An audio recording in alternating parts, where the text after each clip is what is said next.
Good day to all the viewers. My name is Saidata and I'm here to explain you about the various methods of inspection to detect defects in casting. So before we move on to the methods, what is a casting? So what casting is basically you have a mold. The mold has a pattern inside which needs to be produced. Like for example, in order to produce a gear, you have a pattern of a gear inside the mold. So, the mold has a hole through which you can pour liquid metal. So when you pour the liquid metal into the mold takes the liquid metal inside the mold takes the shape of the gear pattern which is inside. So this way, castings are produced. So the process is very simple, but the problem is you have defects which come along with it. So we have different types of defects such as surface cracks, shifts, slag incursions, blowholes. We have many defects.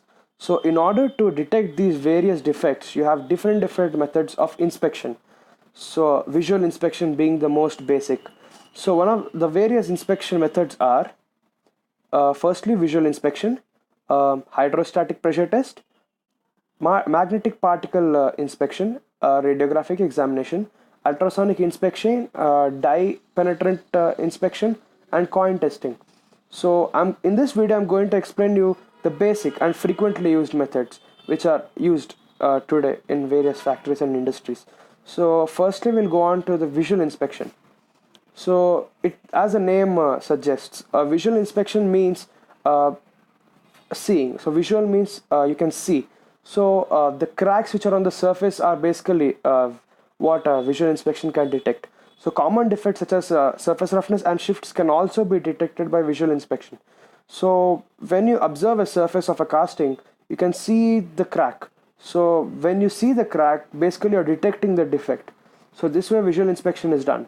And as you can see in the right picture, a crack is formed. So as you can see the crack, it is visual inspection. You're observing the casting, so you can see all the cracks which you can observe.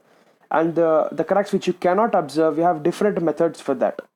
So in some metals which possess resonance and are hollow, they can also be detected by hitting the casting with a mallet. So what happens is the portion of the metal which does not have a crack sounds different than the portion which has a crack.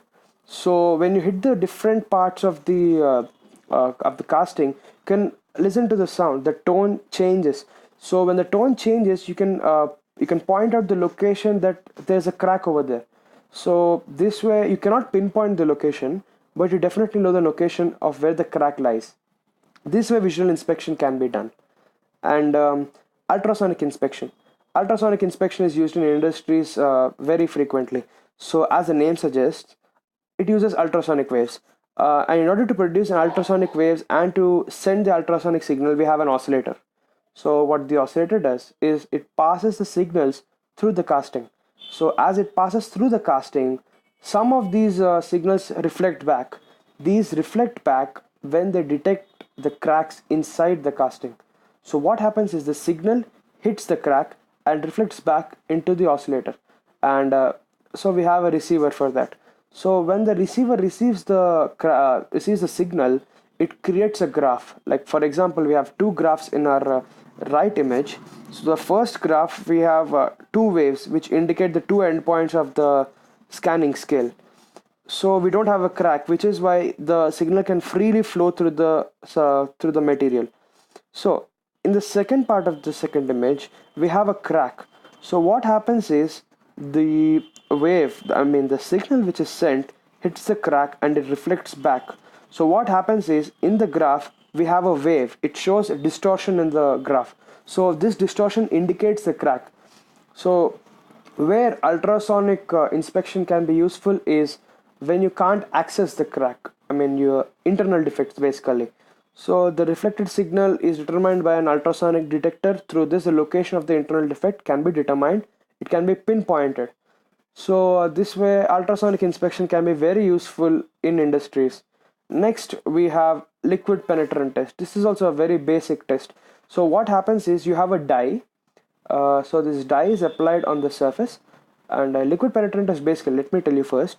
The liquid penetrant test is done to detect the cracks which cannot be seen It's a very small. We cannot observe hairline cracks. So when the dye or the liquid penetrant is applied on the surface, some of the penetrant, when you apply, goes inside the crack. So after applying the penetrant, the it goes inside the crack, and then we have cleaning. So second process, cleaning, means you wipe off the excess penetrant. So when you wipe off the excess penetrant, the penetrant which is inside the crack only remains. So the next we have developing. So while developing, what we do is we apply the developer, which is basically a type of powder. So when you apply this powder, right, the dye is absorbed by the powder. So the area where you can see the dye on the developer indicates where the crack is. This is one of the method, and we have another method where a fluorescent material dye is used. So what happens is, when you apply, similarly, we apply the fluorescent material dye. When you apply the fluorescent material dye and wipe it off, some of the fluorescent material remains inside the crack. So when you switch off the lights, the fluorescent material grows in the darkness and you can identify the crack on the surface of the casting. This way, liquid penetrant test can be very useful. So now, as we have discussed the most common methods of inspection, let us move over to the advantages and disadvantages. So firstly, visual inspection. As we know, it is a very simple process and is very cost effective, because we use our eyes so to detect the crack. Next, we have portability and minimum special skills. You don't need special skills to observe cracks. But we have disadvantages. So the various disadvantages are: it is suitable only for the surface which can be viewed. So only the surface cracks can be identified. You cannot identify the internal cracks. So next, we have the larger defects cannot only larger defects can be observed, which are the larger cracks. The smaller cracks cannot. To identify the smaller cracks, you require a dye inspection test. Next, we have misinterpretations or of scratches. So we identify a scratch and we think of it as a crack. So this way you waste your time measuring the specimen. So automation has been developed these days. So during automation, what happens is, when we visually inspect, we misinterpret the crack for a scratch, and we misinterpret the scratch for a crack. So the good materials can also get wasted this way. So this is a very important disadvantage. Next, we have ultrasonic inspection. So the various ultrasonic advantages are: internal defects can be detected and sized when a validated procedure is applied.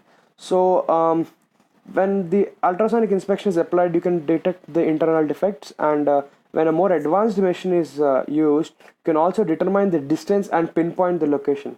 And next, thick specimens take no more time to examine than the thick ones. As we are using signals color, you don't have, irrespective of the thickness and the thinness, the crack can be determined. You don't take much time for that.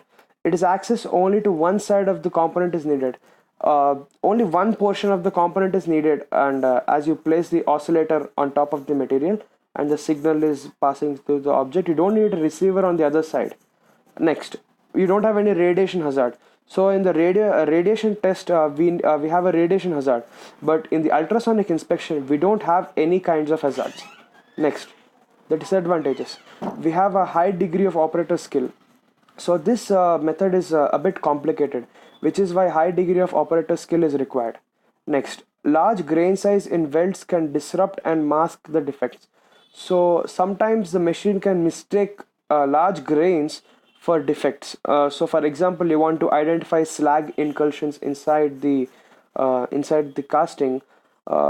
It identifies the welding which is on the surface as a slag incursion and may show mistakes on the graph. Next, misreading of signals can result in unnecessary repairs. The same way, visual inspection scratches can be mistaken for cracks. Misreading the signals can result in unnecessary repairs, which is why you need a high degree of operator skills to avoid such kind of mistakes. Next, we have a liquid penetrant test. So the advantages of liquid penetrant tests are that it is a very sensitive method. and it can find very fine flaws, and it can be used on magnetic and non-magnetic surfaces. Small objects with really intricate shape can also be uh, tested. A power supply is not required and requires no skill. You just need to apply the liquid penetrant on the surface, which does not require skill. And the various defects are, it can only detect the defects which are open to the surface. So detects defects such as surface cracks and the blowholes which apply on the surface can only be detected by using the liquid penetrant test. And preparation takes a lot of time. You need a high degree of surface roughness cleaning, and you have to prepare the specimen, which takes a lot of time. And this way it makes a material a lot of time taking. The method takes a lot of time, and it is rarely completed less than 30 minutes. And it is a very messy project. So when you do the liquid penetrant test, it's a very messy thing. It's not a very clean process. So it has many disadvantages. So guys, I hope this video was very useful, and thank you.